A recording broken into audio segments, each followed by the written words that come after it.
Start recording. How many of you are here in this class? 17. So I think we have as many as 20 something, but here there are only 17.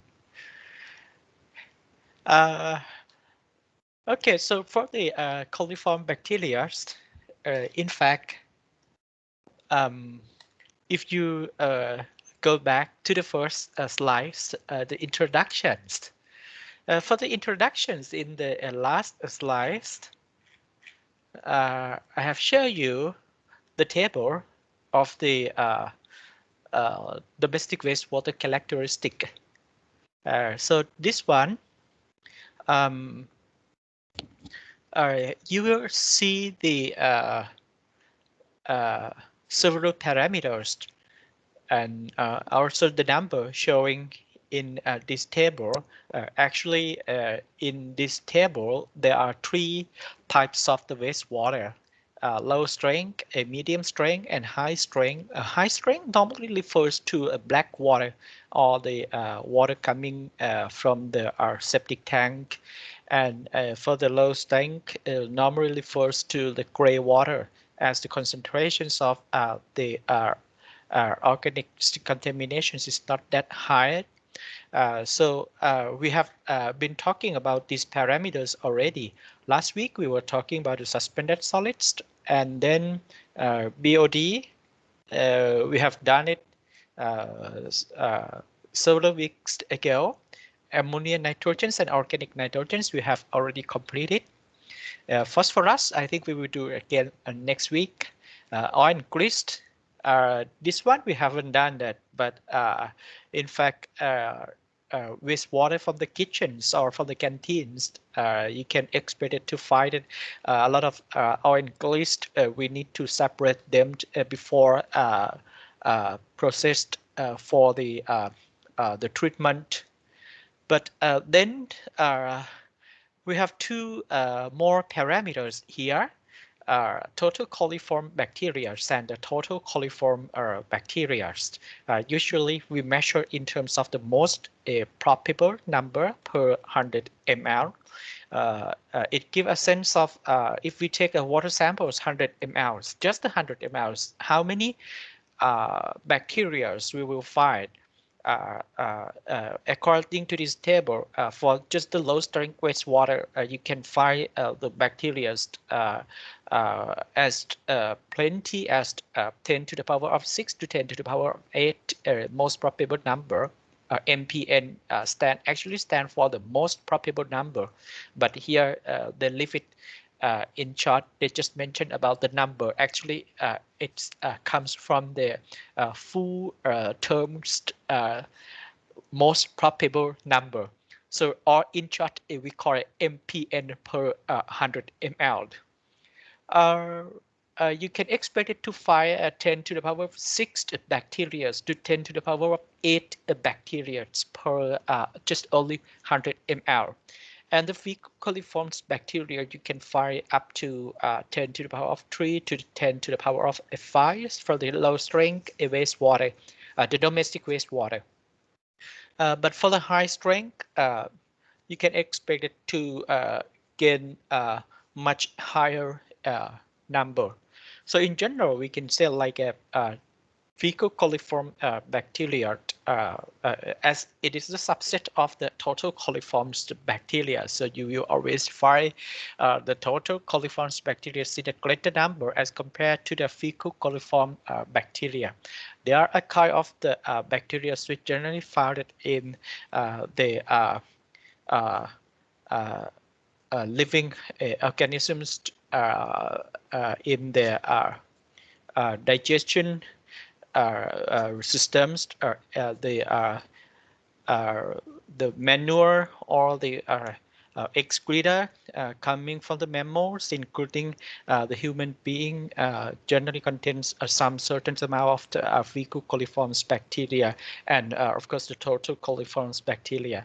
So if we find these types of the bacteria in drinking water, so it's a sign of the human excreta contaminations.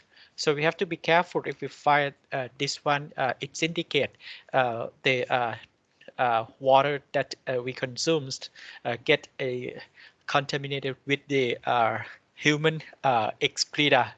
So it's likely to finally come up with that kind of conclusion. Drinking water, according to the standard, there are not supposed to be any coliforms bacteria, any types of the coliforms bacteria found in the sample. But uh, last 2 years, I think, or last year, I'm not sure. Last 2 years, it must have been 2 years ago.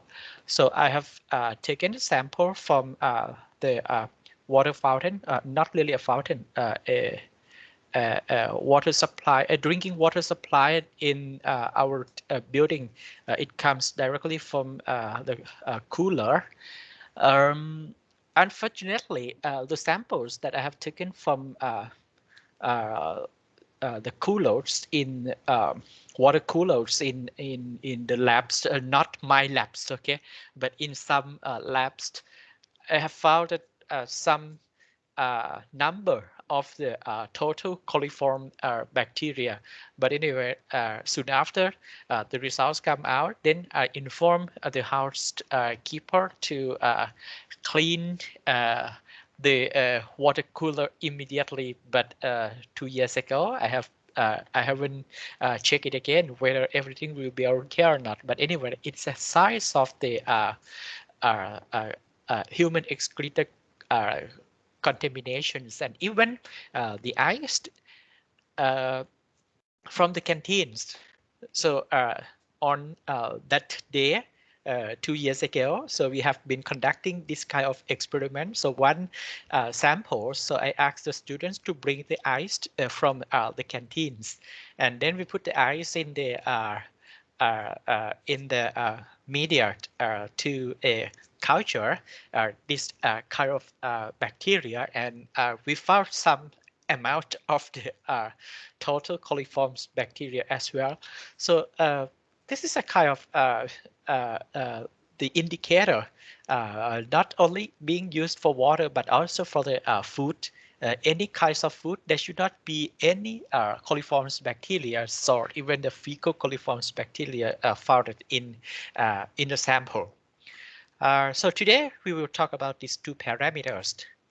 It's actually this lab is not a chemistry lab. If you really do it in the labs, so it will be something about the microbiological lab. So concepts of doing this kind of analysis is totally different from the chemical analysis. So you have to be careful about the contamination. So before entering to the labs, you have to wash your hand. You have to wear a mask. Not because of the COVID outbreak, but during the analysis you have to do according to the procedures. Otherwise, there will be a contamination get into our water sample. So, okay, this is the information, but in drinking water, there are not supposed to be any total coliforms bacteria and the total coliforms bacteria. This is the reason why in water supplying system we need to disinfect the water, because if we apply a sufficient amount of the disinfectants, the finally, there will not be any pathogens. Coliform bacteria is also a pathogens. There are various types of the microorganisms belongs to this group. One of the most well-known organisms belongs to the total coliforms and fecal coliforms bacteria is the Escherichia coli, or in short, we call it E. coli. So have you ever heard about that? E. coli. So it is one of the most well-known microorganisms. If you know nothing about the microbial species, but at least you should know the E. coli, because this is a kind of the one of the most common species found in the human intestine, and once we excrete it, it comes along with the human excreta. So we need to pay attention on this. In the drinking water, metropolitan waterworks authorities and also the departments of the health, they also pay attention on the total coliform bacteria and E. coli. So they don't really pay much attention on the fecal coliform bacteria, but they only focus on the total coliform bacteria and the E. coli. But anyway, uh, uh, for the pathogens, E. coli, there are also the pathogens. It might be there in the human intestine, but if we if we ingest to our bodies where the eating or whatever, it may cause the diarrhea, just like any other types of the microorganisms, the Entamoeba histolytica, or any forms of the microorganisms which create the diarrhea. So these figures are actually, this infection is also part of the last part of the chapters we talk about it in the lectures. But as I told you before lunch, we will talk about this in this afternoon, and then once we complete this, we will not come back to the file for slides in the lectures again. So here is the figures describing the safety zones. As you have looked here, you will find various types of the pathogens. Entamoeba histolytica, Vibrio cholerae, Tania shigella, enteroviruses, Ascaris salmonella. So Ascaris is the worm, is the helminth.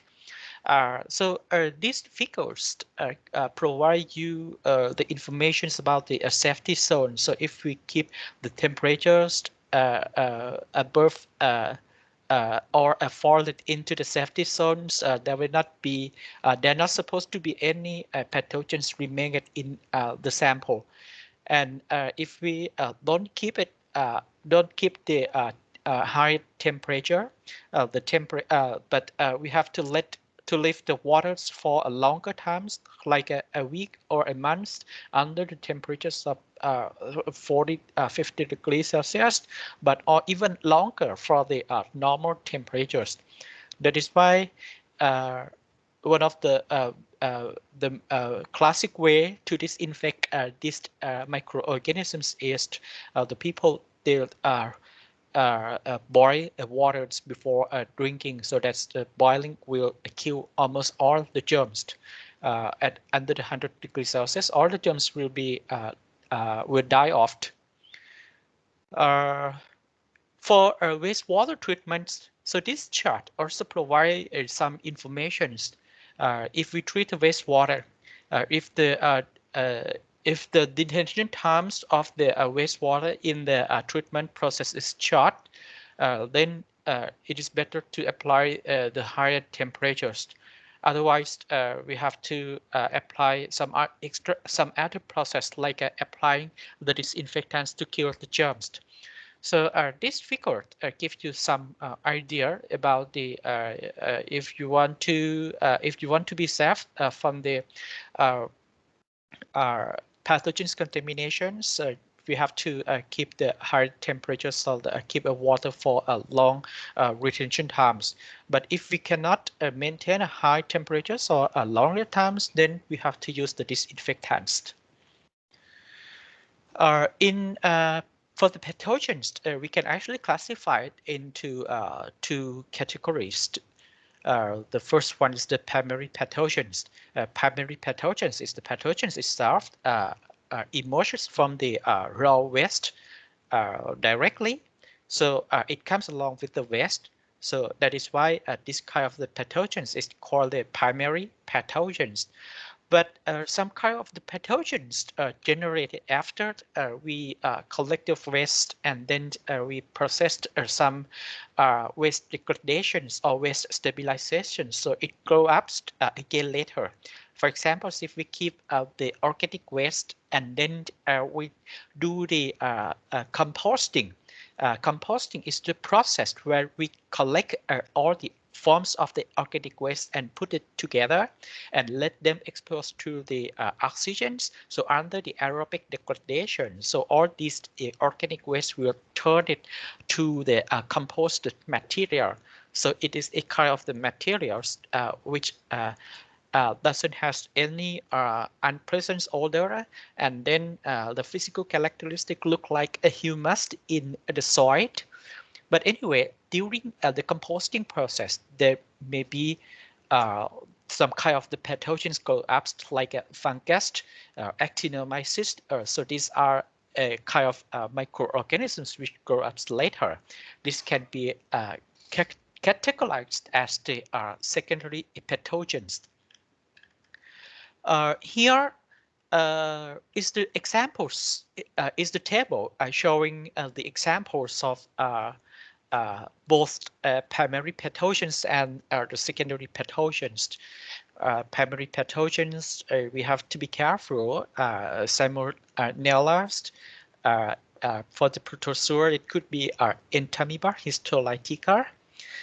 This normally caused the disease called the dysentery. It's a kind of bloody diarrhea. When you excrete not just the leftover, the organic substance come out, it is also come along with the blood. This is a kind of the disease called dysentery. So this usually occur because of this kind of microorganisms is this protozoa. For the secondary pathogens, some kind of the composting process. So if we don't keep it, if we don't do it properly, what will happen? Some pathogens will goes up.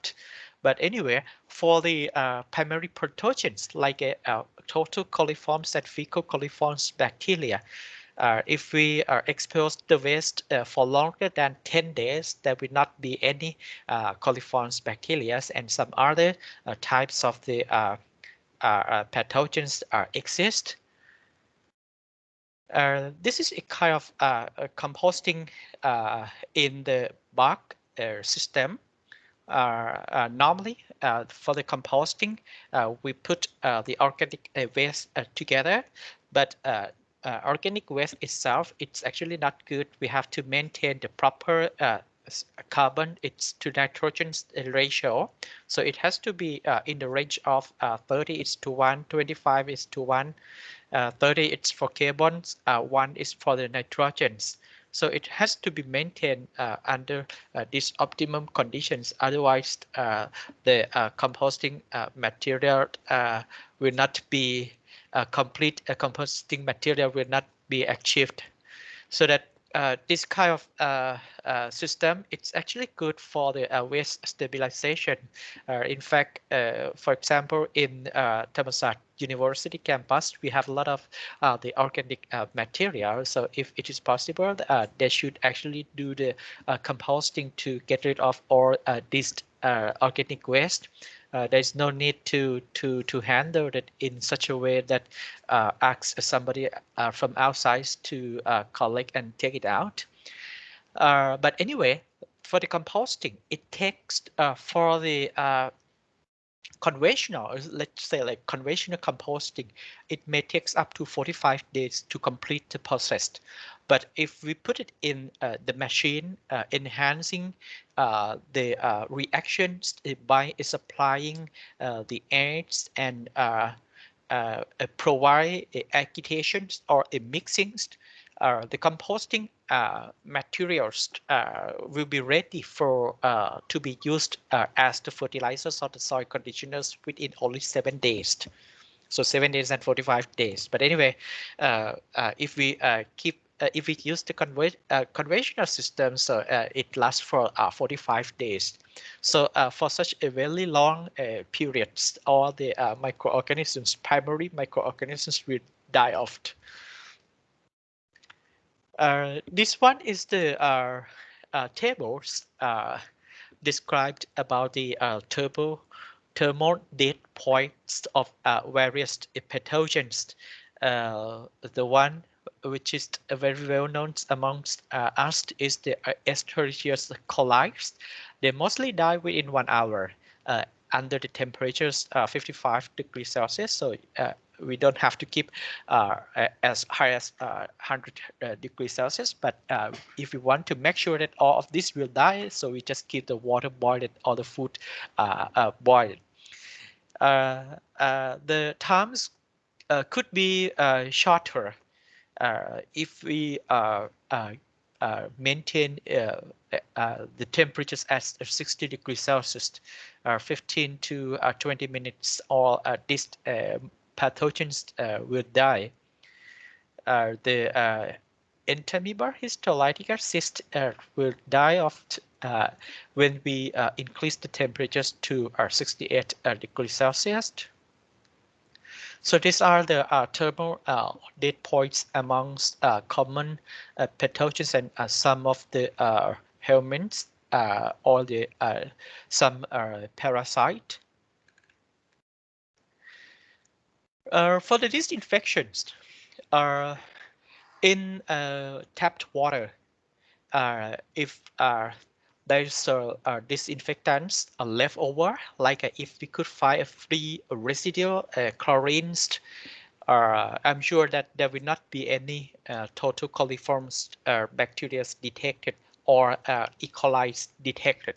But if there is no disinfectants persist, there's a very high chance of the pathogens growing up or entering to the water. And once you consume, you may be infected. So for the infections, the objective is to reduce the pathogens. Of course, it's not the same as the sterilization. Sterilization means free of germ, so there will not be any germs present in the food or in water. That is called as sterilization. So they apply higher temperatures to kill all the germs. But for the disinfections, sometimes we just try to reduce the numbers of the pathogens exist in the water. That is why maybe not all pathogens are killed, but they are not effective enough to create the disease in a human being.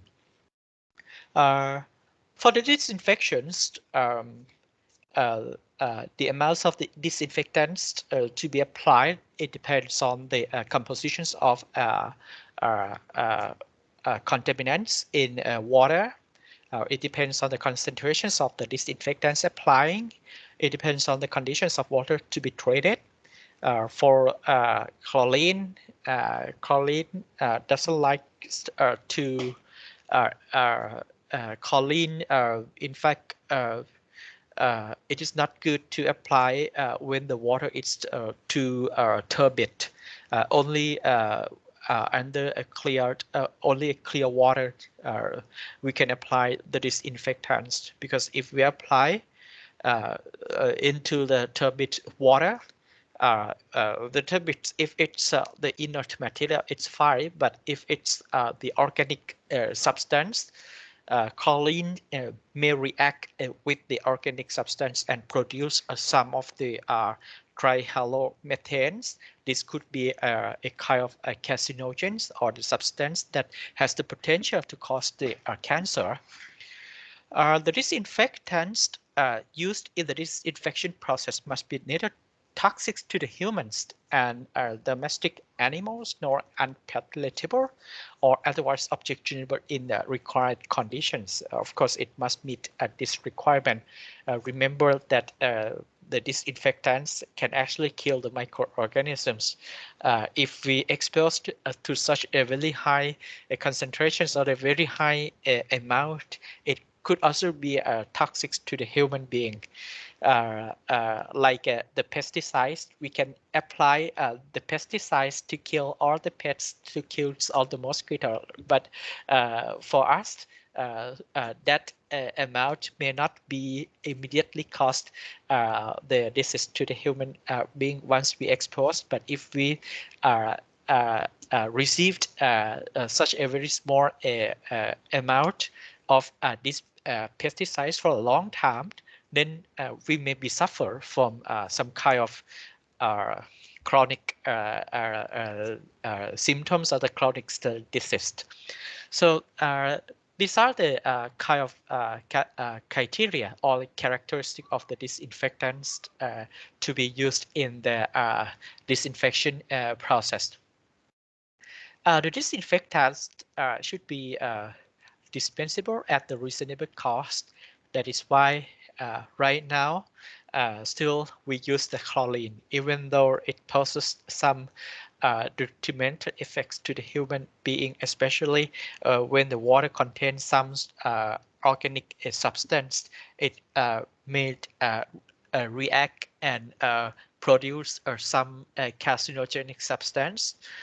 But anyway, in terms of the cost, it is very cheap, and it has one of very useful characteristic in that the chlorine can actually persist in the water for a longer time. So this is very important. None of the disinfectants has this kind of characteristic. Because if we distribute the water to the community, so sometimes there must be a chlorine remain.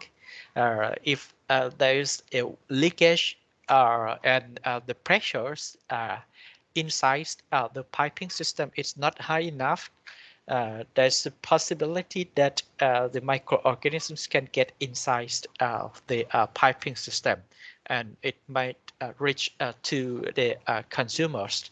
So in that case, it may not be good.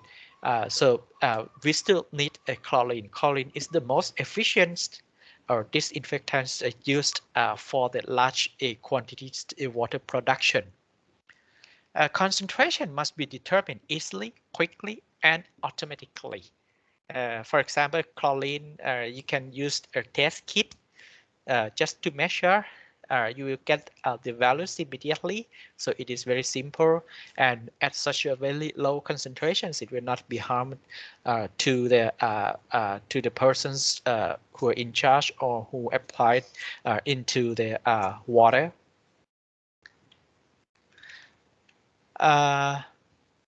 Other than chlorine, there are many other disinfectants like ozones, phenolic compound. Actually, it's not recommended, but it could be a disinfectant. But if we apply it at high concentrations, it may not be good for the human's health. Alcohol could be also a disinfectant. We used almost every day, many times a day. We apply alcohol, especially during these periods. Heavy metals could also be a disinfectant, but these chemical agents may not be good to be applied in tapped water because it may give some detrimental effects to the human's health. Some other compounds, soap, synthetic detergents could also be disinfectants. Hydrogen peroxide and probably alkalis and acid solutions could also be disinfectants. So if you really have a look at these chemical agents, you will find that they are all the oxidizing agents or oxidizing chemicals. Uh, uh, uh, they are powerful oxidizing chemicals. The pathogens, they can be the organic substance, but once they exposed to these chemicals, they have to, chemically speaking, they have to donate the electrons and finally died. Our physical agents for the disinfectants, other than the chemicals agents, there could be our physical agents like heat or light. As I told you, if we could boil water, the temperature is plus or minus 100 degrees Celsius, and we boil it for some times. all the germs will be killed. Like UV radiation, this also can be used as the disinfectants. They are also the oxidizing agents actually. Mechanical means radiations. They can this can be used as a disinfectant. Here are here's are the mechanisms of the disinfectants. How the disinfectants can actually inactivate the microbial cells. The disinfectants can directly cause the image to the cell walls, or maybe alterate the cell permeability. Once the permeability is not functioned, the cells cannot actually gain the food. Finally, they will die. Alterations of the colloidal natures of the protoplasm. It's about the mechanisms of the cell's destruction, inhibitions of the enzymes activity. Mostly the microorganisms, they have to excrete the enzymes called the extracellular enzymes to degrade the organic substance. If they could not produce, or if they could not do this activity, they will not be able to expose to the food. They cannot consume, they cannot utilize the food, and then finally they will die. These are list of the factors influencing the actions of the disinfectants. The time. If we don't have much time, we have to apply largest concentrations. So if we have a lot of times, the concentrations of the disinfectants applied may not be high. Sometimes it depends on the natures of the physical agents. Like if we apply the UV lamps, UV light, so we need to expose the waters under the UV light, and then when we expose the water need to be, we have to make the water's layers thin, becomes very thin, so that all the lights can actually penetrate to the bottoms of the containers. Otherwise, it will not be efficient. But for the chlorines, we don't have to do it like that. So it depends on the natures of the disinfectants itself. The temperature, the higher temperatures will be the higher killing or the degradation rate. Normally it's like that. So the higher temperatures will be the faster reaction rate, the higher reaction rate. The numbers of the organisms are, this is a kind of number. If the number it's if we have found a lot of the microorganisms in water, we may need a lot more disinfectants. Types of the organisms, if it comes like as a spore, if you boil the water, you need to apply it. You need to keep it for at least 15 minutes to destroy the spores of the cells. Some types of the microorganisms, they are really strong, like the protozoa or some types of virus. In that case, we have to change the types of the disinfectants, or sometimes we have to increase the concentrations applied. Natures of the suspending liquids, the suspended solids, if it is there in water, it may be bind, combined, or it may be block of the disinfectants mechanisms. So sometimes, for example, UV light. So if there is a kind of, if we use the UV light, and if there is a suspended solids in liquids, so the suspended solids can actually block the UV light. so that if there's microorganisms will not be exposed or will not be killed under the UV light. As I told you, the time is one of the major parameters. We can actually estimate the numbers of the organisms at the time t. This is a kind of first order a kinetic. The number of the microorganisms will reduce when the times has gone. It's just like this.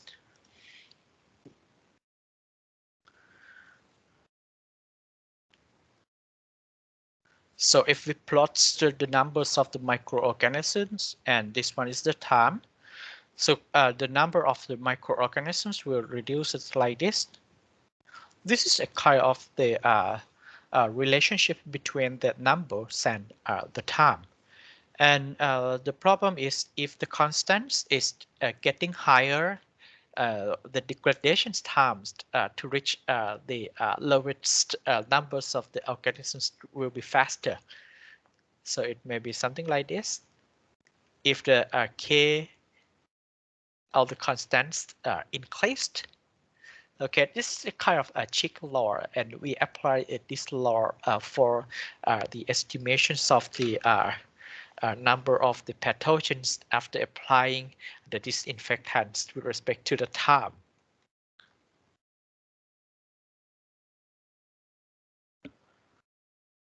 The temperature, increasing the temperature results in more rapid kill. We can use this laws to estimate the times for the percentage killed at temperatures at various temperatures. So in general, the higher temperatures results in more rapid kill. For the chlorine, chlorine's use of chlorine as a disinfectant, normally we call this as the chlorinations. Mostly chlorine is used in various plants, so that we normally sometimes the plants they call this process as the chlorination instead, not the disinfection. So they mention specifically to the chlorine. Chlorine normally we can use in a gaseous form or in the powdered forms, or sometimes you can apply it in forms of sodium hypochlorite or calcium hypochlorite. For the chlorines, if we apply these chlorines into the water, in the waters, the chlorines will react with waters, becomes the hypochloric acids, and dissociation of this becomes the hydrogens and chlorides ion. This reaction is very pH dependent. Why? Here is the hydrogen ion represents for the pH in water. The problem is at the higher pH, means this amount is very low. So at the higher pH, the chlorines will exist in forms of the hypochloric acid. But at the lower pH, this one is very high. So the equilibriums will shift it back. So chlorines will exist in the forms of Cl2, chlorine gaseous forms. As I told you, this one is really pH dependent. So it will change the equilibrium may shift from left to right, right to left. It depends on the pH.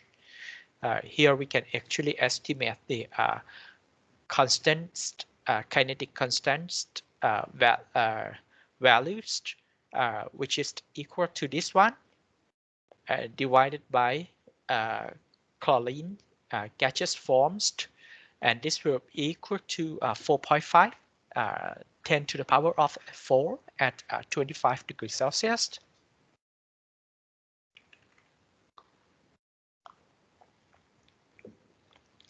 However, chlorine, especially hypochloric acid and hypochlorite ion, these are called the free available chlorine.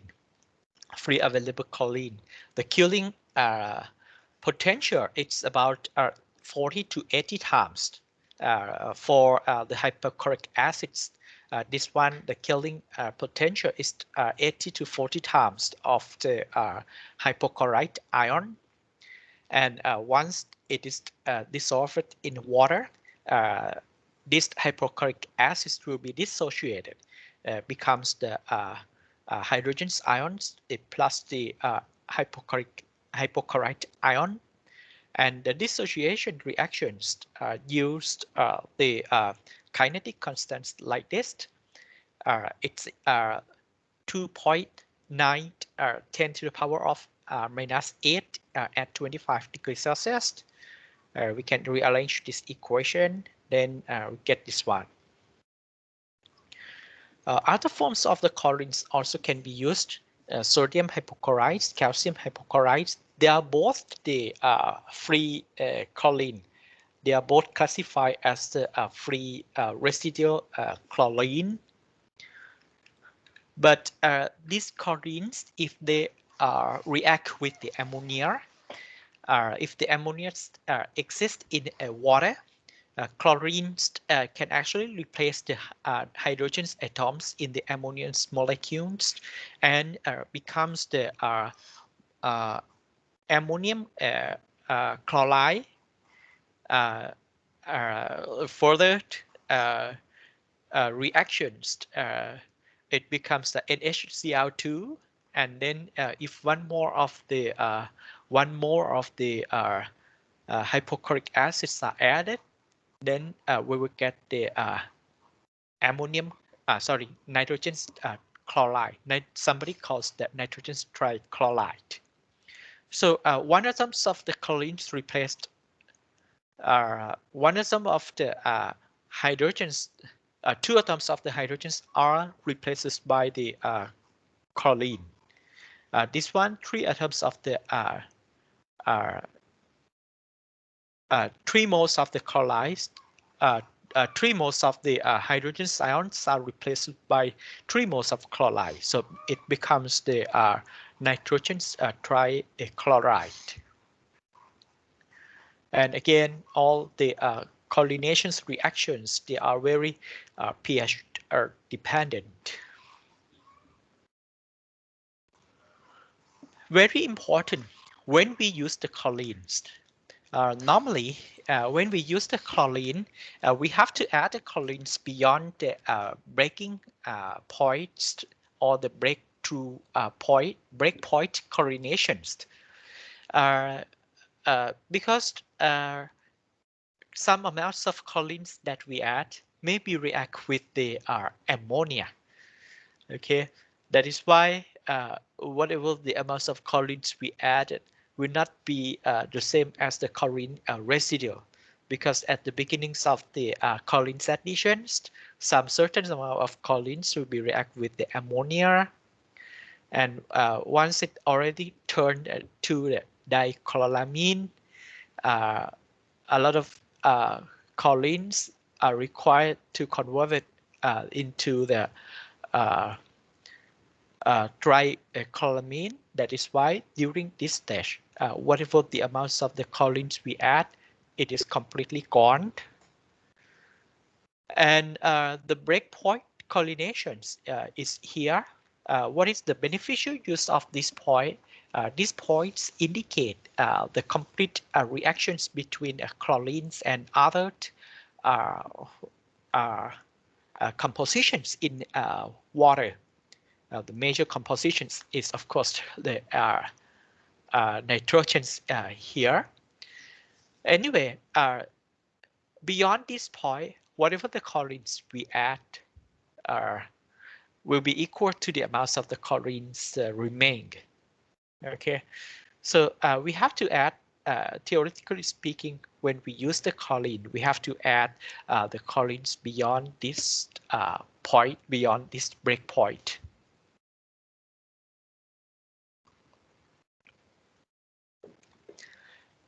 So far, we have been talking about the use of the chlorines as a disinfectant, and in fact, there are many other.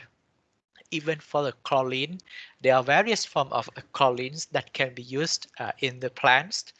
For example, chlorine dioxide. This is one of the most common chlorines.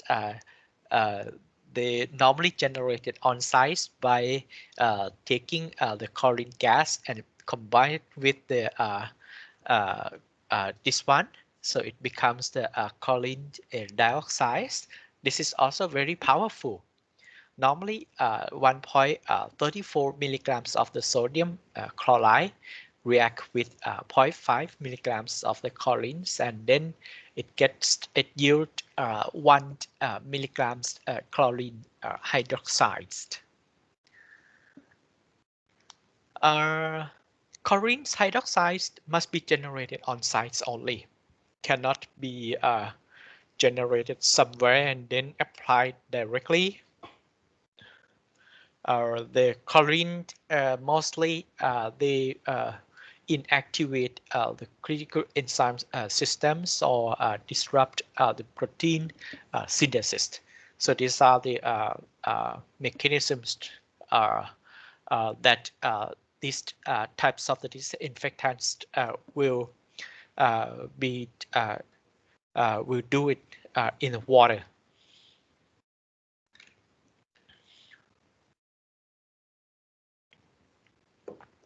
Other disinfectants like ozones. Ozones is O3. This one also must be generated on site. So this is also a powerful oxidant.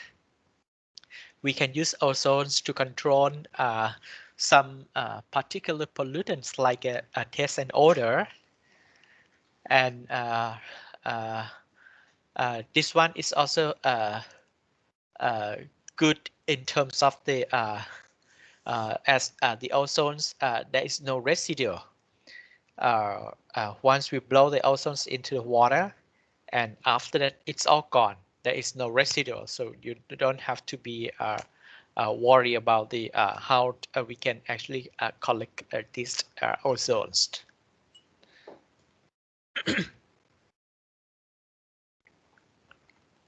No residue persists.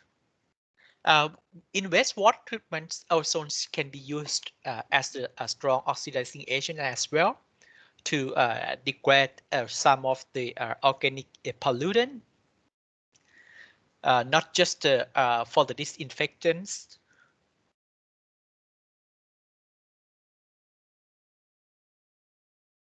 Ultraviolet. Ultraviolet is also powerful disinfectants, but this can only be used as the only be used just in a case of the drinking water, because for the drinking water there is nothing but just apply and then put the water in the water bottles and then close the lid. So that is all. That is why we can use the ultraviolets. Ultraviolets is not suitable for applying in the water treatment plants because once we apply, of course, all the germs will die. But after that, uh, as there is no remain, so that if there is the germs get inside the waters, again, there will be the problems. We have to disinfect them again. So ultraviolet is only suited for the water with a closed in a closed chambers or in a closed pot. Or other disinfectants, it could be combinations of the ozones plus hydrogen peroxide. These two are basically strong oxidizing agent. We can use these two in combinations to control the pathogens.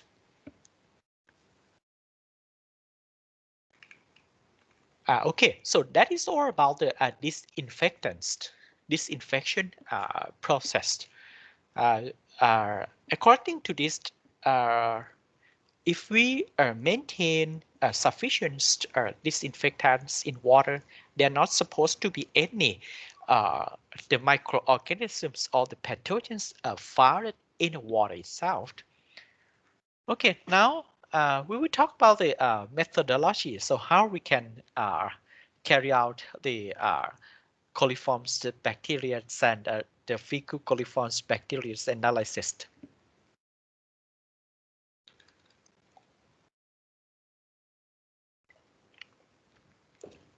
There are 3 or 4 files. I have put it in the class materials. You can download.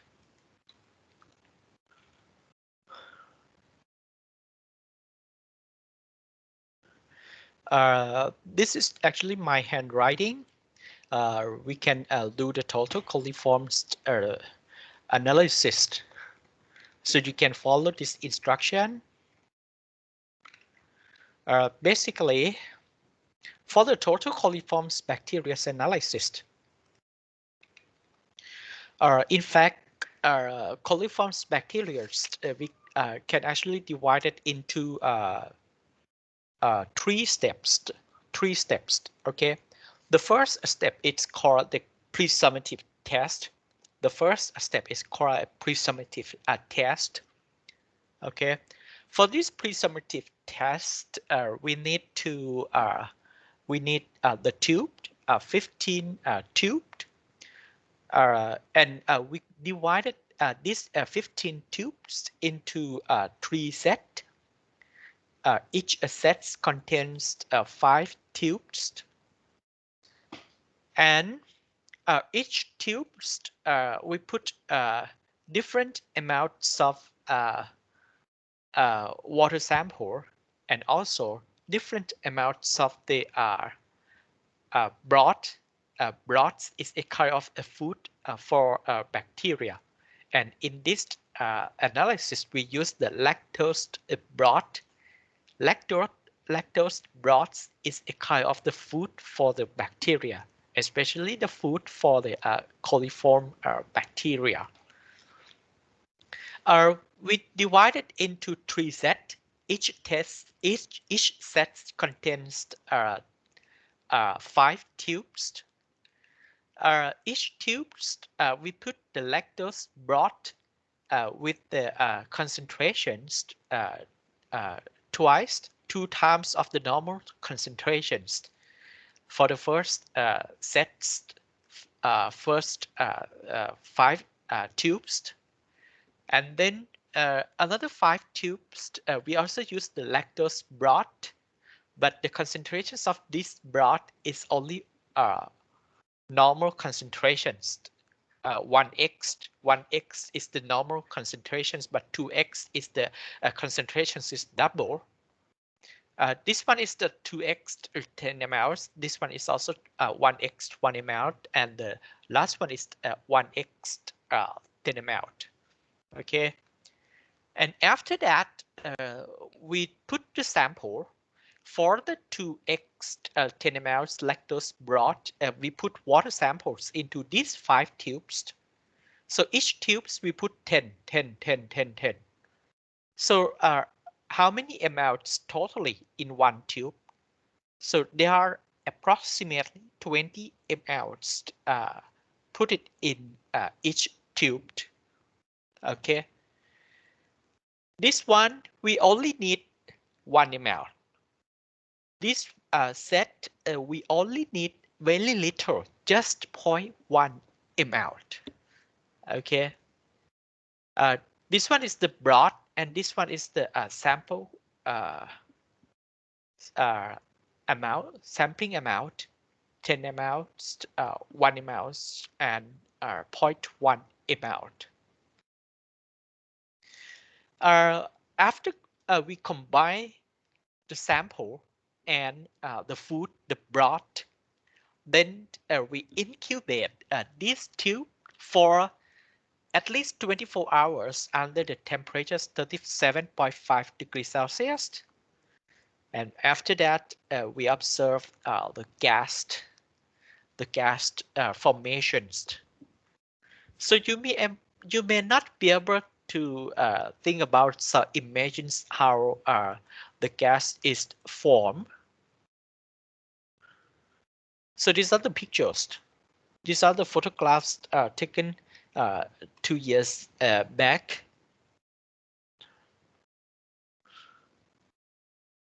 Okay, maybe this one it's more clear. This is the broth, but actually the lactose broth, the color is not clean like this. This is a food for the microorganisms. The green one, it's normally called the brilliant green. This is the one. So I just put the water samples in combinations with the food, with the broth, with this brilliant green. So after keep it inside the incubators, 37.5 degrees Celsius, you will find some gases form inside this tube. You see, this is the gas bubbles forms inside the this tube. This is also the gas. This is also the gas. This one is also the gas. Here there are gases. Gases. You can see the gases bubbles being collected inside this tube. Okay, so for the analysis, we do it like this. We just observe the gas. So which tube produced the gas, then we record it. The recording value could be like a 10, 1, 0, because in the first series, we have 5 tubes, right?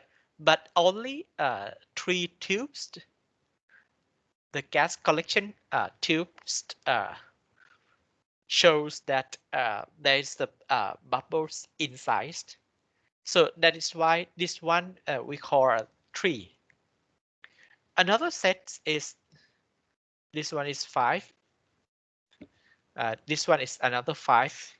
So if only one tubes showing there is gas, we report like a 1. The last one, if there is no gases forms, we can actually report as a 0. So finally, what kind of number we will get? We will get something like 3, 1, 0, like this. Then if we know this one, 3 tubes obtained from the first series contains 3 tubes having a gas bubble. 1, it's coming from this series, and 10 maybe comes from this series. Okay, so sorry, not 10, 0, 3, 1, 0, 3, 1, 0. So then how we can make use of this information? Of course, this is not the result. So you have to go back to the laboratory instruction manuals again. Where is the laboratory instruction manual? Okay, this one.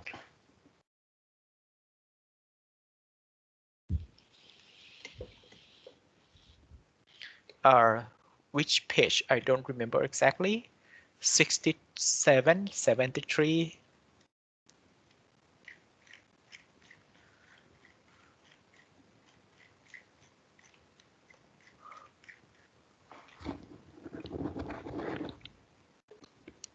Here is the table.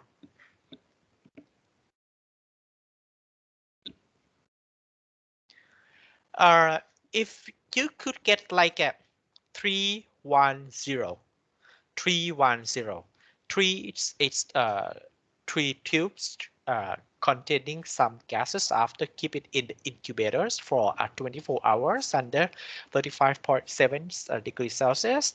So 3 tubes have shown the gas bubble inside the gas collection tube. And then the second set shows that there is one tube contains the gas, and the third set there is no gas bubbles formed. This one we can actually say that if you really look at the titles of the table,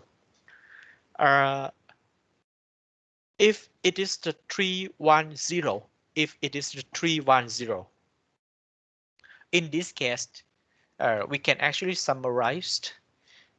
We have got 11 most probable numbers per 100 ml, MPN per 100 ml. So the number of tubes producing gas will actually indicate the amounts of the MPNs per 100 ml. And these two columns are just the 25% confidence limits. So here you can see the amounts of the microorganisms found in 100 ml water sample. It's not an actual values, but it's not. It is just the standard procedures we use to determine the contaminations of these microorganisms.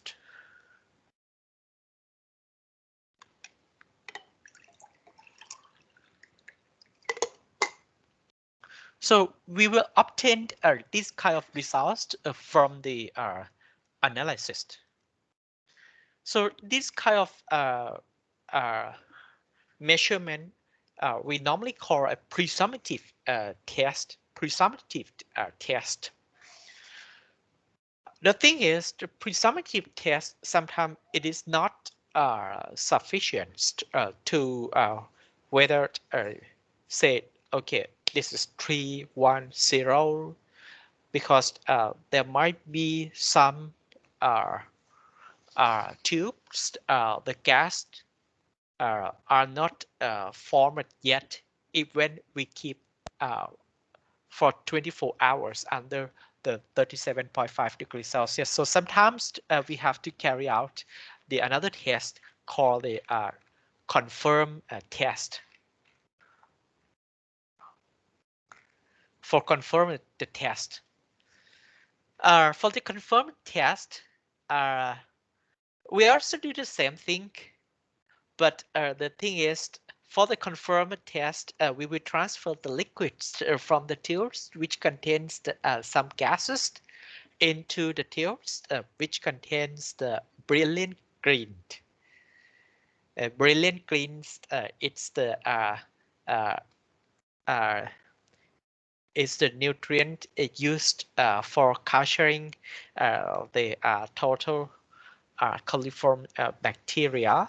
But for the EC broth, it's also another types of the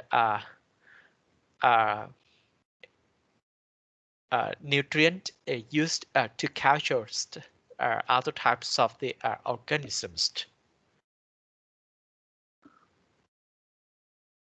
So this is, we just want to confirm whether the one which produced the gas is really having gas or not. We will do it again, but we just change the types of the nutrient.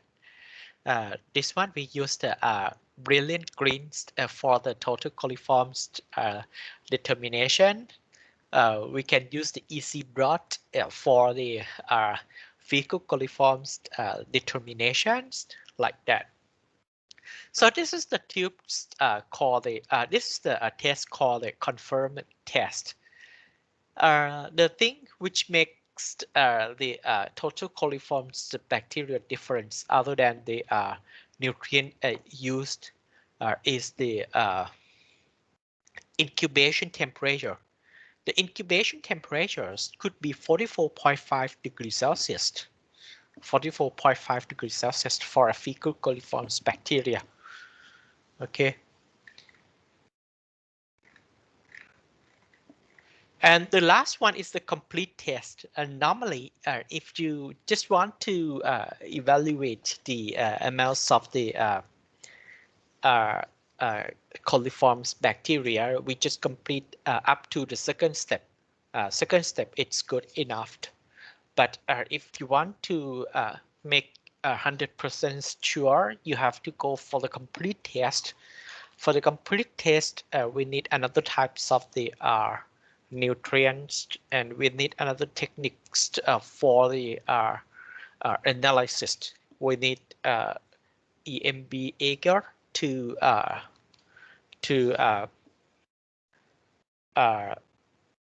used as to be used as a kind of the nutrients for the bacteria growing up.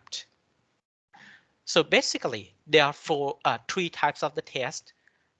Pre-summative test will give you the values of how many tubes producing gas, so how many MPN per 100 ml, but we just have to confirm the results again.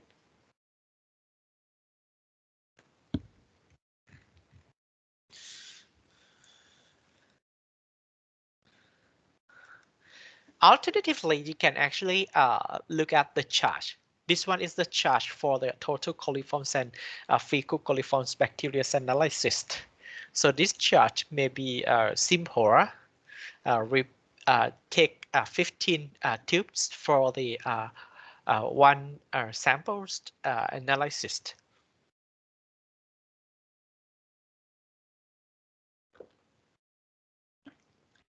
Put it in the incubators at 37 degrees Celsius for at least 24 to 48 hours.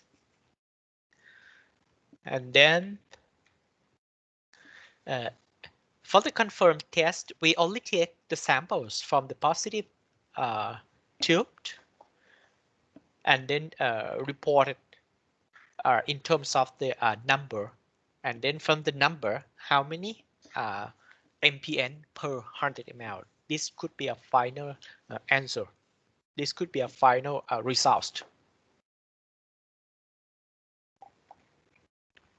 But if you're not sure, you can go for the complete test. But in fact, this is good enough. Okay, so this one is the files, the chart describing how we can determine the total coliforms and fecal coliforms bacteria. So what are the difference in terms of the methods of the analysis? For the fecal coliforms bacteria, for the total coliforms bacteria, we use the Billen clean lactose broth. But for the fecal coliforms bacteria, we use the EC broth to go to culture these organisms.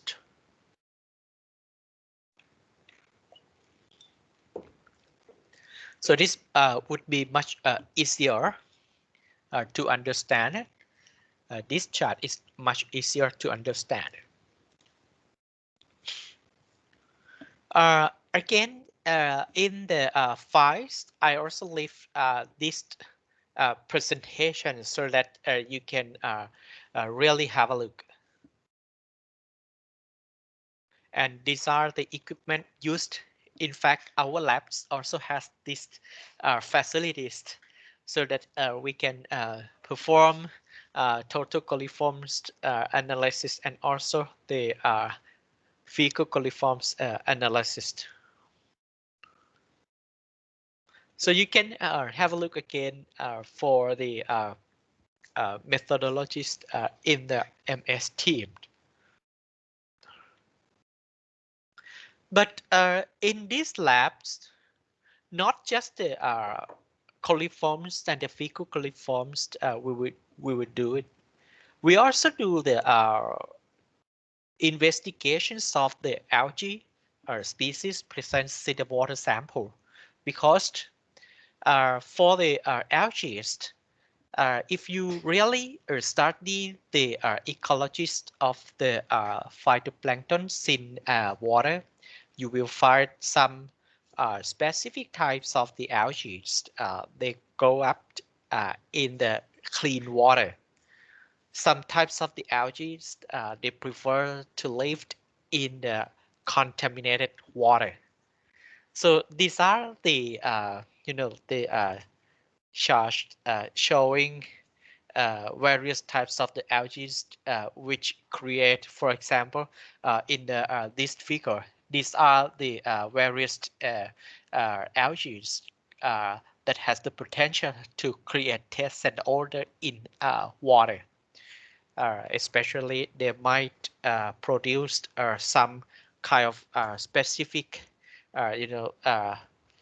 taste and odor causing agent like 2-MIB.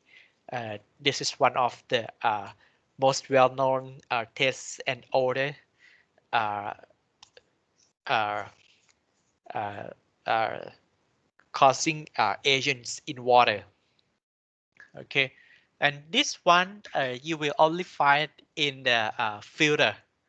As I told you this morning, there were two types of the sand filter, rapid sand filters and the slow sand filters. Especially for the slow sand filter, there are some biological activity occurs in the top cell layer.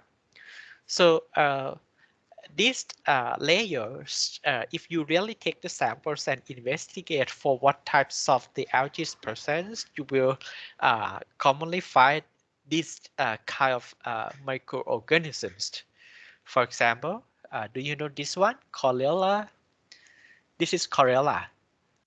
Um, uh, this is also found very often in the filter clogging algae and also some surface water algae. Some surface water sources. In the polluted water, these are the series of the algae you would find. For example, Euglena. Where is Euglena? This one. In the labs, normally every year, so I ask the students to collect the surface water samples and look at this uh, uh, uh, various types of the algae through the microscope. You will find a lot of algae in a water sample. And for the polluted water, this is one of the most uh, often found in a water samples collected from the ponds or from the canals around Thammasat Rangsit campus. This is the Euglena. And while this one, these are the algae found in the clean water. So in clean water, you are expected to find this one. So why I'm showing these algae? Because the algae sometimes could be an indicators identifying whether the water quality is good or turn bad. Uh, uh, of course, you will find a lot of algae, various types of the algae. But the thing is, which one you find in a maximum numbers. So if you find this one in a maximum in a highest number compared to these groups, we can actually summarize that water is slightly polluted like that. So algae could be an indicator describing the qualities of water. Just like we analyzed a BOD or COD, these kind of parameters we use to describe the characteristic of waters or wastewater. So if the BOD is getting like 200, 300 milligrams per liter, we can say they are wastewater. If it's like a 10 or below 5, it is the unpolluted water like that. That is the chemical indicators, but the distributions, species distributions of these algae could be an indicators identifying the qualities of water as well. But this is a kind of parameters we usually call the biological index.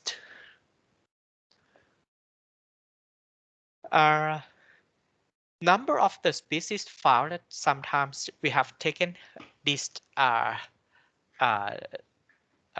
number of species to determine the diversities of the ecological system, or sometimes we use this number to identify the qualities of water.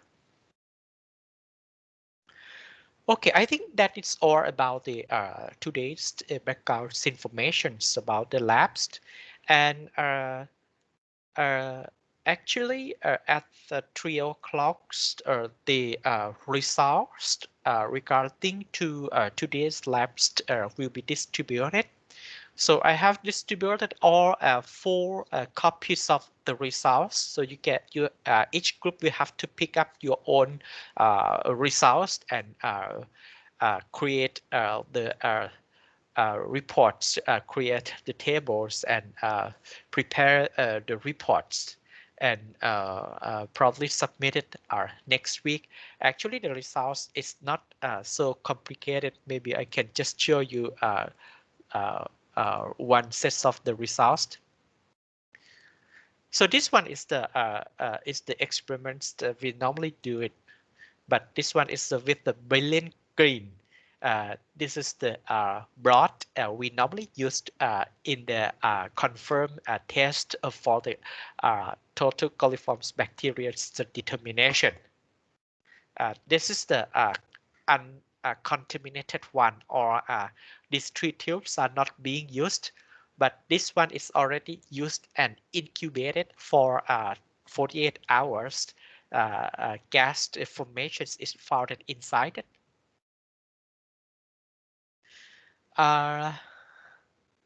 Okay, what kind of results do we get in the files that are distributed to all of you? For example, this one.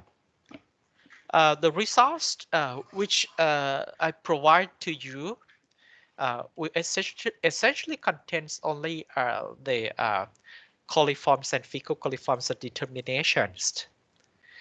Here are the some descriptions about the water sample, groundwater sample, the samples collected from the wetland system. Wetlands, I think I have already explained, right? How does it look like? So how it works? The waters from the river. Here's are the physical characteristic, and then these are the ground water sample. And this one is the results obtained from the presumptive test, and this one is the results obtained from the confirmed test. So you're supposed to take the results obtained from the confirmed test to get the MPN per 100 mLs. So from this result, so you just open the tables and then verify with the table. This will be equivalent to how many number, how many most probable numbers per 100 mLs. All right, you have to find out this one. But once you find out the numbers, then you have to multiply by the dilution factor. Sometimes you have to dilute the water. Not sometimes, but it is a must, especially for wastewater samples. We have to dilute the sample. Okay, so presumptive test, the results are the same as the confirmed test. It is possible sometimes, it comes like this. The presumptive test give like a 2-1-1, okay? But after we do the confirmations, we get the tilt like we get the positive for the tilts like a 2-1-0. So in this case, we have to take 2-1-0. We can only take the results obtained from the confirmed test only, not presumptive test. Presumptive test is a kind of we analyze, we just measure in general. We are not going into specific types of the microorganisms. So if we want to exactly know whether they are really the coliform bacteria or not, we have to use the specific broth or the specific nutrients for a culturing these organisms. So the result is just that total coliform bacteria and the fecal coliform bacteria.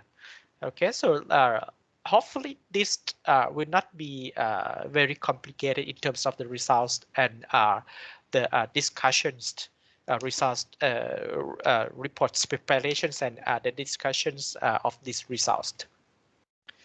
Okay, about these results, about these assignments, do you have any question? มีคำถามไหมครับ มีคำถามไหมฮะ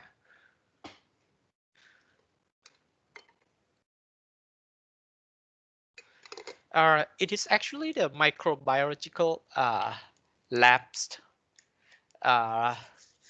not really chemistry labs, or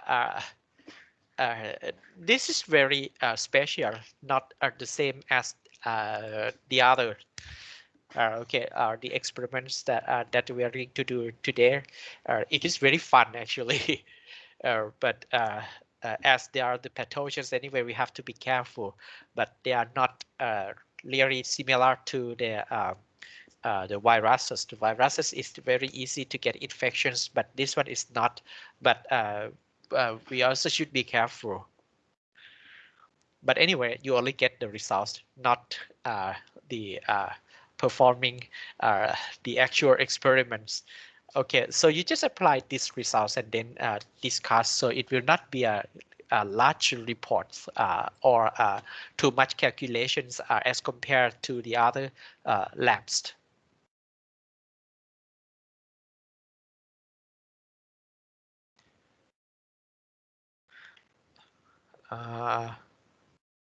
I just wonder why the title of this file, it comes like a jar test. Actually, it is not a jar test.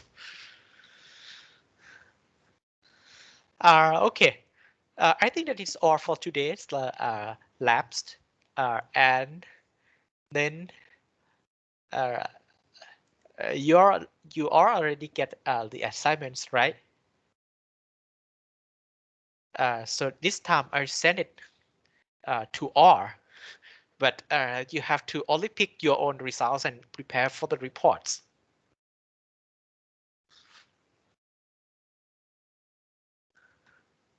Okay, so if there is no question, then we just have a look the last week lab report.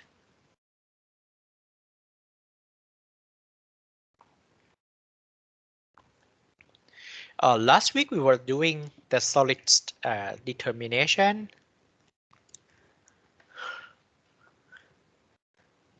Okay, Mr. Runs, he's not here anymore, right? So already withdraw.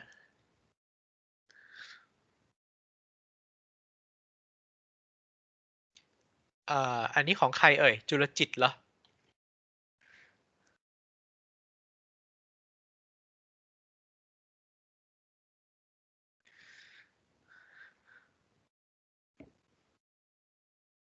So this seems to be a result.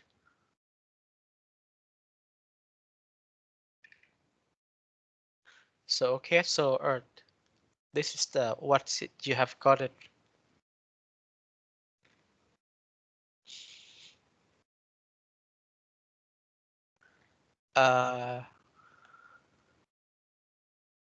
Thermophilics and aerobic digester pretreatment by the alkalides and thermophilics anaerobic digester.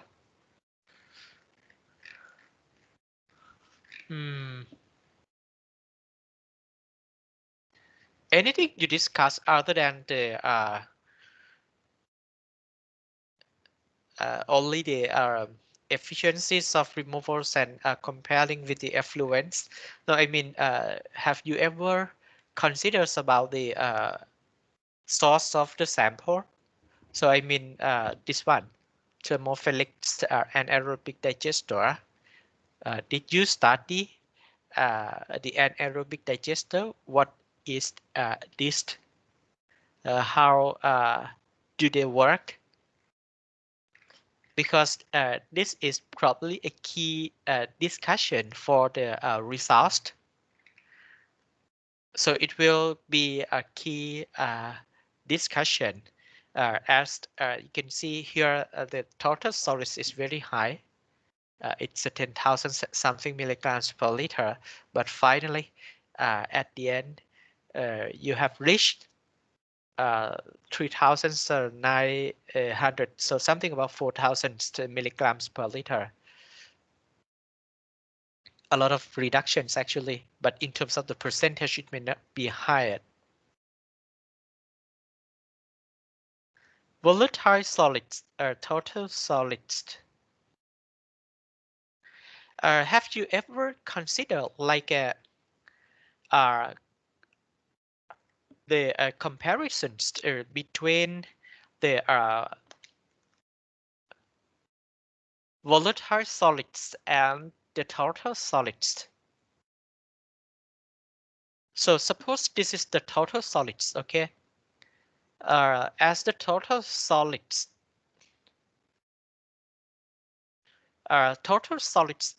it's divided into suspended solids and dissolved solids, right? And for the suspended solids, we have divided into, again, we assessed and fixed solids.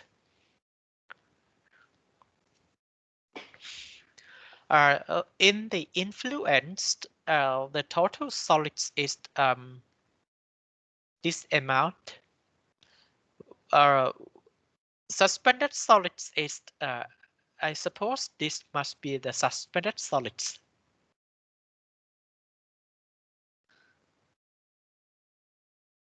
Six, 565. Okay, 5, 6, and 65. And the VSS seems to be very high.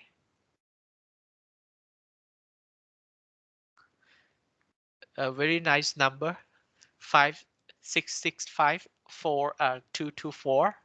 So this is the volatile suspended solids. This seems to be a fixed solid, right? Does it has any meaning if I compare these two amount?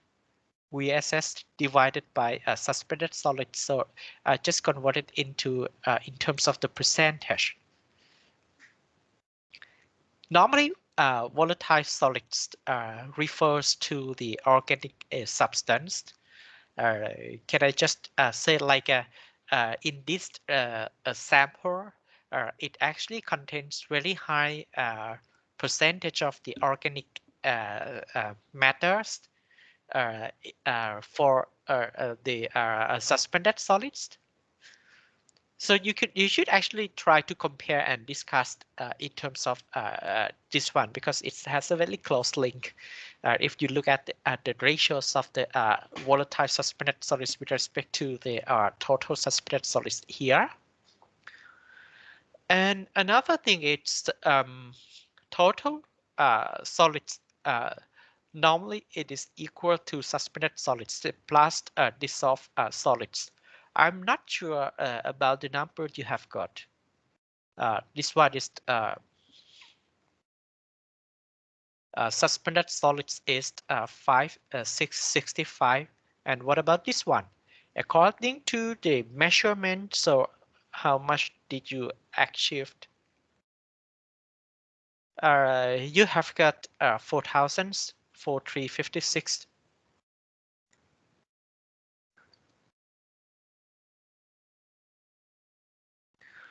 Approximately same. According to the measurement, of course, you will never get the same. I mean, left size and combinations of left size and right sized. Okay, this one plus this one may not be exactly equal to this one, but it should not be much difference once you have got you have done it from the analysis.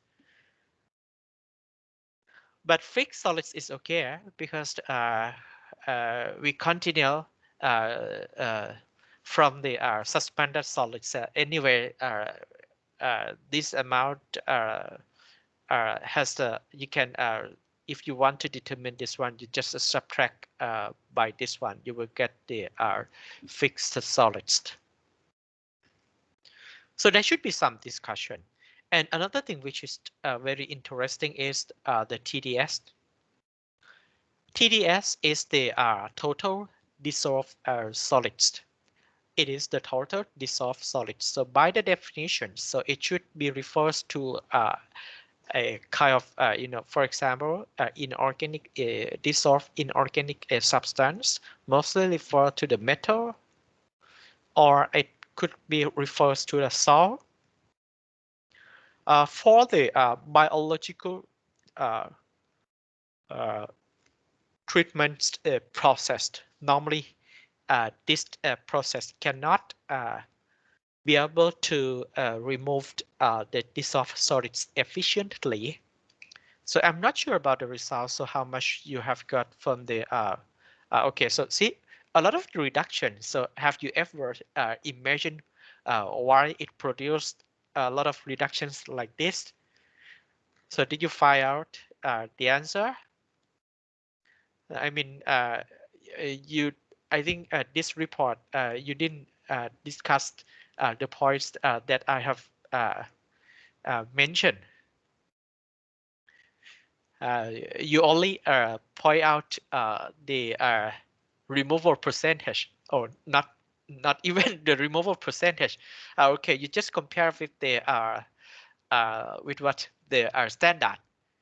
It's also good enough, but it's also good, but it may not be enough for the get the complete idea about uh,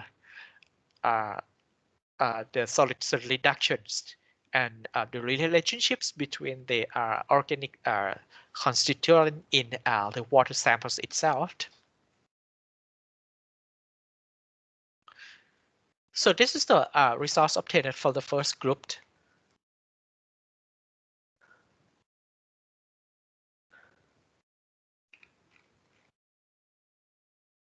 Uh, I think you should improve the qualities of the reports.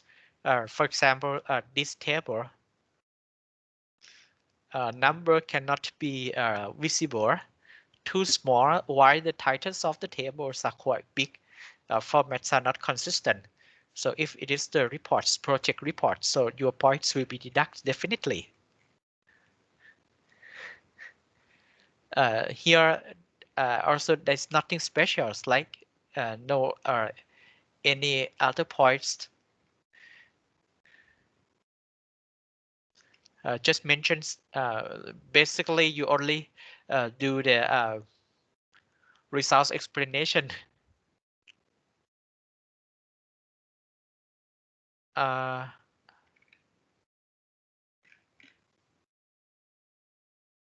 อ้2 คนเมื่อกี้นี่มันอยู่หรือเปล่าอะ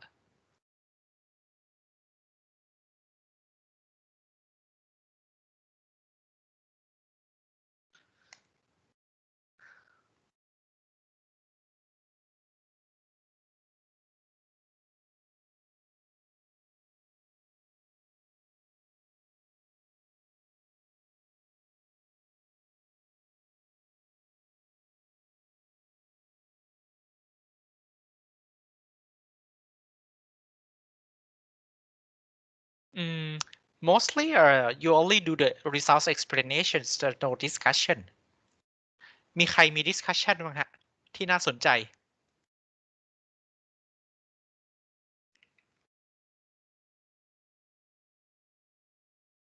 This one is also results explanation.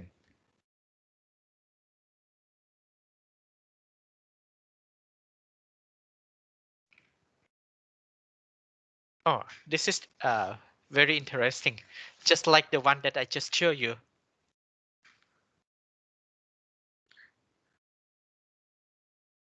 อันนี้อะไรอ่ะ อาจารย์คะลืมแชร์สกรีนค่ะ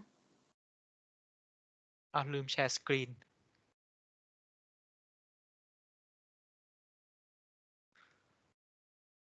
อันนี้อะไรเนี่ย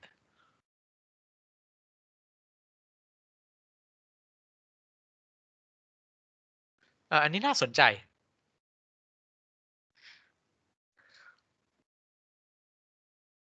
total solids ratio, so what does it mean? Or basically there are first graphs and the second graphs are the same, but just demonstrate a difference. I mean, the first one is the upper one is the talking about the in terms of the concentrations, and then but the lower one is expressed in terms of the percentage, right? Fixed solids, volatile suspended solids. This one is the total solids, or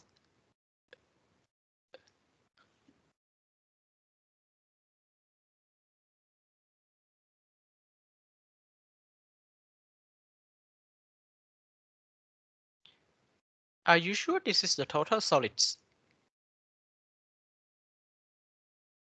Or okay, combinations of these two is the suspended solids, and then just this one is the fixed solids. So the remaining is the dissolved solids.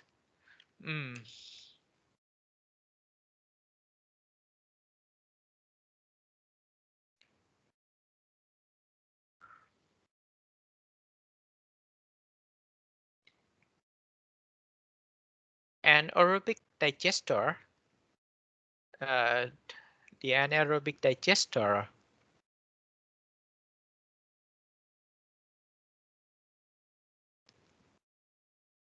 And what about the effluent standard?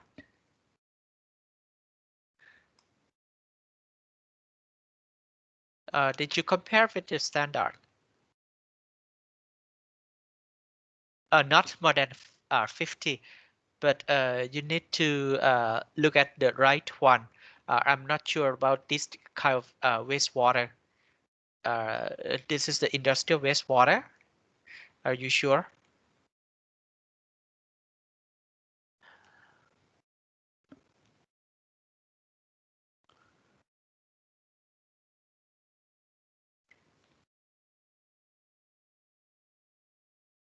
And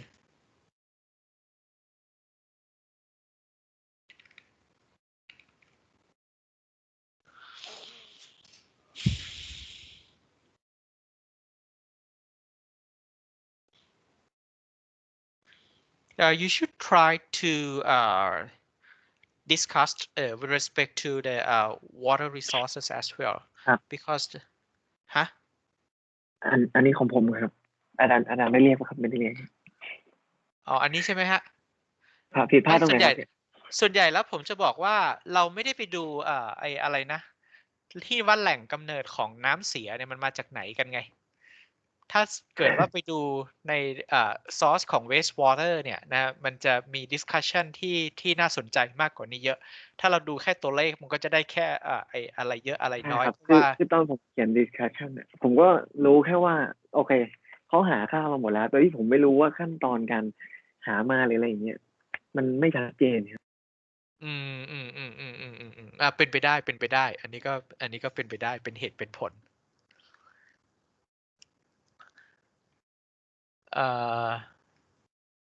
แล้วอันนี้มันเป็น industrial wastewater เหรอหรือว่าเป็นอะไรกันแน่เนี่ย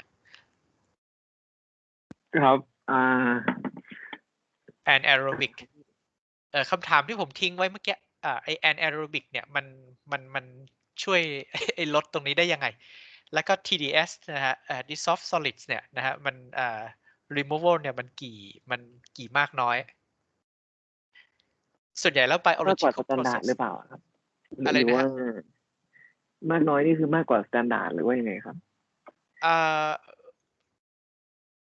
มากกว่า standard ก็ด้วยนะฮะแต่ว่ากลไกในการลดไอ้พวกเนี้ยมันคืออะไรนะไอ้ตัว suspended solids ไอ้ dissolved solids เนี่ยdissolved solids ปกติมันมาจาก salts ไงปกติแล้วเนี่ยระบบบำบัดทางชีวภาพเนี่ยมันจะลดไม่ได้คือนึกถึงว่าทำให้น้ำกร่อยหายจากการเป็นน้ำกร่อยเนี่ยนะฮะในกระบวนการผลิตน้ำประปาเนี่ยเรายังไม่สามารถที่จะลดได้เลยแล้วก็กระบวนการบำบัดทางชีวภาพก็ไม่สามารถที่จะลดได้นะฮะแต่ว่าบาง resource เนี่ยมันแสดงว่ามันมี reduction แต่อันนี้มันไม่มี reduction นี่ใช่ไหม TDS ผมกำลังพูดถึง TDS ไม่มี reduction มันเท่าเดิม เท่าเดิ ใช่ ม ครับ ถ้าเท่า ใก เดิ ล้ ม ๆกัน ถ้าเท่าเดิมแสดงว่าไอ้ตัวนี้เป็นระบบบำบัดทางชีวภาพหรือเปล่า?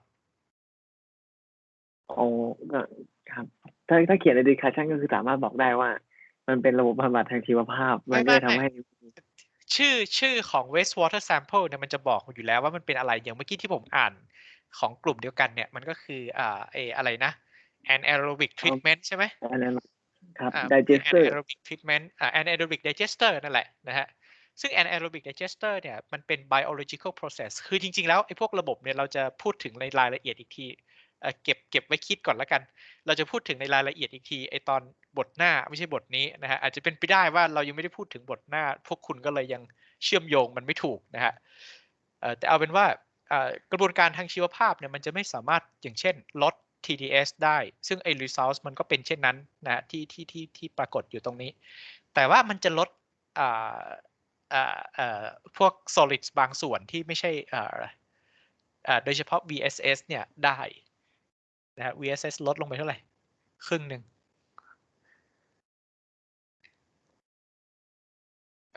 แต่อันเมื่อกี้น่าสนใจนะที่ทำเป็นกราฟเมื่อกี้เนี่ยน่าสนใจมากกว่าที่เป็นตารางนะครับ ของใครนะเมื่อกี้เนี่ย อันแรกเนี่ย?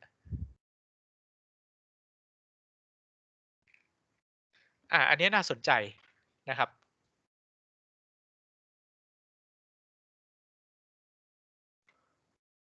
solids particle เหรอครับ?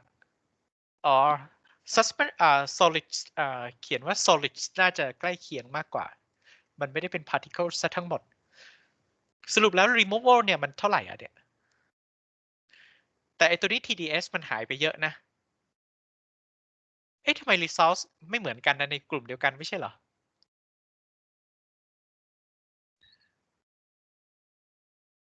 results ไม่เหมือนกันหรือเปล่า?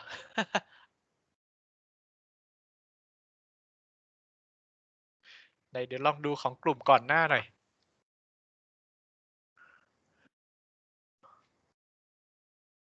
อันนี้เอาไหนดี?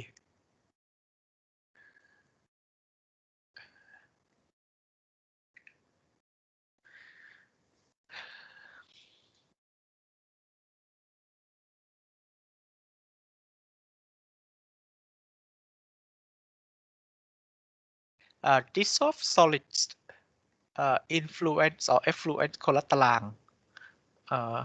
เดี๋ยวนะอันนี้น่าสนใจ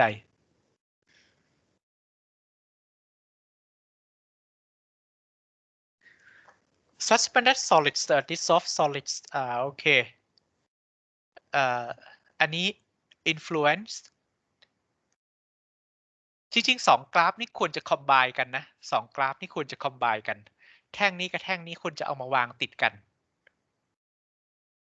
อันนี้อยู่ไหมเนี่ยของใครอะ? อยู่ครับผม เอา 2 แท่งนี้มาวางติดกัน มันจะเปรียบเทียบกันได้ดีกว่าเยอะเลย แล้วก็ฝั่ง total suspended solids ก็เอามาเปรียบเทียบกันด้วย ก็คือจาก 2 กราฟเนี่ยแยกเป็นกราฟเดียวก็พอแล้ว removal efficiency ตอนนี้เราจะ discuss removal efficiency ได้นะครับ removal efficiency แล้วพวกนี้มันจะเห็นเขาเรียกว่าอะไร ความสัมพันธ์กันน่ะ dissolved solids จากตรงนี้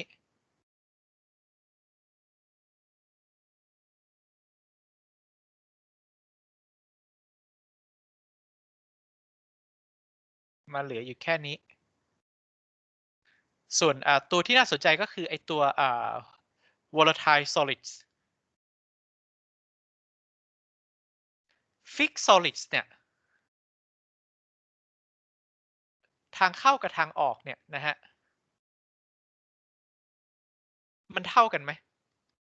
fixed solids ก็คือ ash ash ก็คือเท่าถ่าน กรวดหินดินทรายนะครับ ถ้ามันเข้ามา ถ้าสมมุติว่าระบบบำบัดอะไรก็ไม่รู้เนี่ยนะครับ ไม่รู้ระบบอะไร อันนี้ระบบอะไรเนี่ย? ถ้ามันไม่มีการตกตะกอนหรือว่าไม่มีอะไรเนี่ยนะครับ คุณคิดว่า ash มันจะหายไปไหม? นะครับ inert material เนี่ยมันจะหายไปไหม? ระบบบำบัดที่ไม่มีการตกตะกอนสมมุติ แต่ว่าอันนี้มันก็มี reduction อยู่นิดหนึ่งนะครับ อันนี้ฝากไปคิดนะครับ ฝากไปคิด นะครับ suspended solids เนี่ยมันลดลงไปได้ยังไงมันมีไอตัว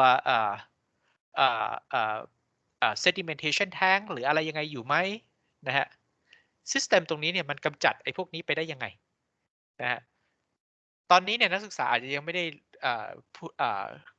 เข้าไปถึงเรื่องของระบบบำบัดนะในบทถัดไปแต่ว่าresults ที่เห็นในวันนี้นะฝากกลับไปคิดนิดนึงนะครับเดี๋ยวเราอาจจะว่างๆเราอาจจะเอากลับมาdiscuss กันอีกทีครั้งหน้าก็ได้นะฮะ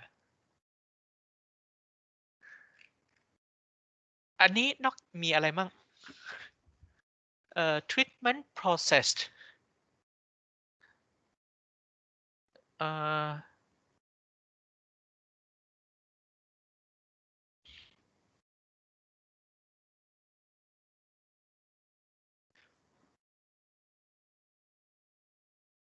ผมเขียนไว้ว่าค่าไอ้ อะไรนะ หลังจากที่มันผ่านกระบวนการทีทเมนแล้วครับมันยังมีค่าเกินมาตรฐานอยู่ครับค่าของ suspended solid suspended solids นี่standard คือ 50 ml per liter ใช่ไหมมันเกินอยู่แล้วล่ะนะถ้าเป็นอย่างนี้แสดงว่ามันก็ต้องมีเขาเรียกว่าอะไรนะมี post treatment ต่อไปอีกใช่ไหม ถึงจะไม่เกิน50ใช่ไหมฮะถ้าเป็นลักษณะแบบนี้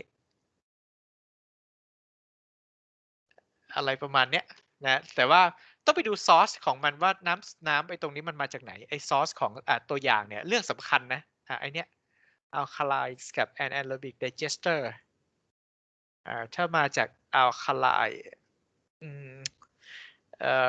แต่ปัญหาคือเราไม่รู้ว่า alkali กับ anaerobic digester ที่มันเป็นซอสเนี่ยมันเป็นยังไงอันนี้ฝากคำถามไว้ก่อนก็แล้วกันนะครับฝากคำถามไว้ก่อนแล้วกันว่ามันจะมีประเด็นอะไรคล้ายๆอย่างเงี้ยที่เราจะต้องที่เราสามารถที่จะคิดวิเคราะห์ได้ต่อไปอีกอะไรประมาณเนี้ยของอันอื่นเป็นยังไงมั่ง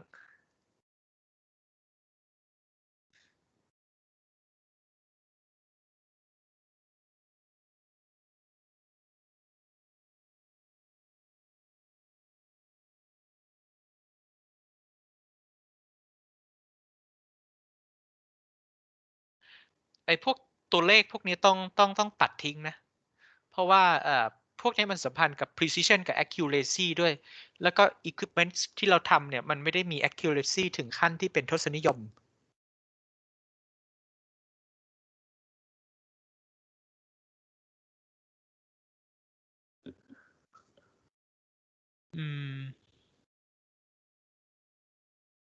suspended solids dissolved solids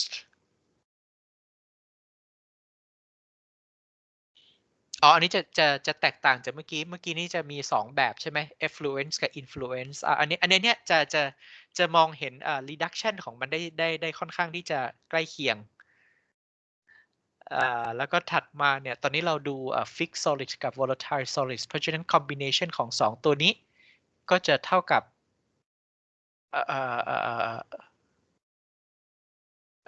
โอเค suspended solids คือตัวนี้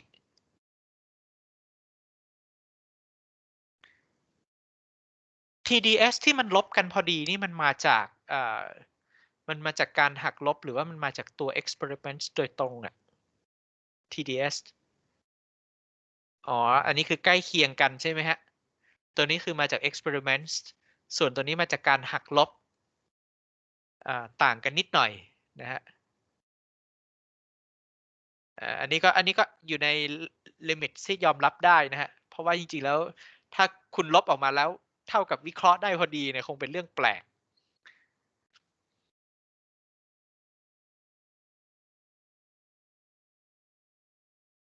แหมน่าเสียดายนะจริงๆแล้วถ้าได้เข้ามาใน lab นี่คงจะมี discussion ที่น่าสนใจมากกว่านี้นะฮะเพราะว่าบางทีอันนี้อาจจะเข้าใจได้เพราะว่าบางทีเราไม่เห็นในตัวการทดลองที่แท้จริง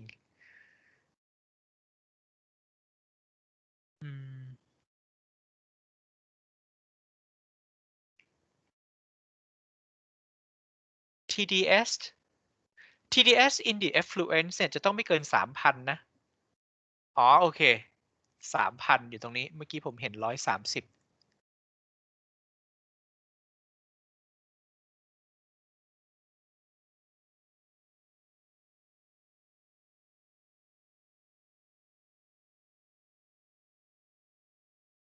อืม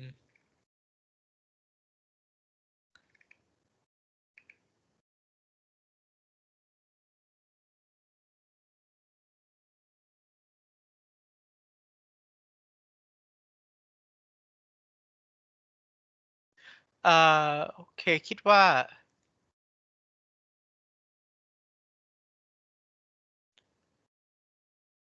กลุ่มที่ 2เมื่อกี้ผมดูไปหรือยังอ่ะ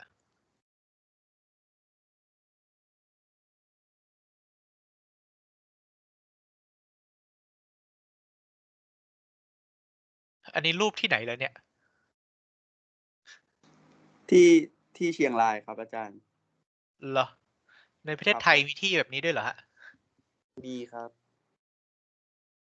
บนดอยครับ เหรอ ใช่ครับผม ถามไม่งั้นแหละนะฮะแค่สงสัยว่าอยู่ในห้องนี้อยู่หรือเปล่า อ๋ออยู่ครับอยู่ครับ เอาแล้วถ้าของเราเป็น FAS อะหรือ South อาจารย์ไปเปิด Full แล็บ report มา ค ถู รับ กหรือเปล่า ผมน่าจะส่งผิด อ้าวผมเปิดผิดอัน อ๋อครับ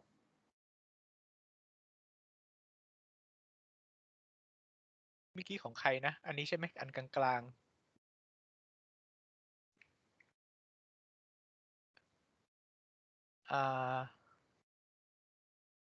ก็น่าจะคล้ายๆกันนะฮะเมื่อกี้นี้นะครับ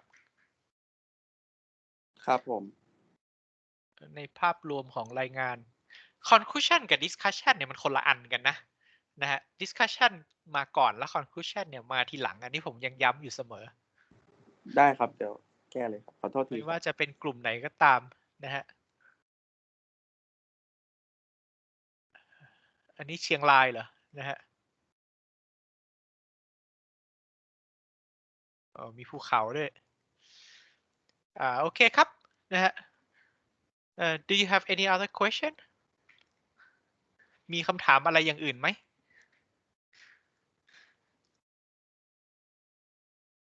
สรุปนะฮะเราเหลือเมื่อกี้ผมดู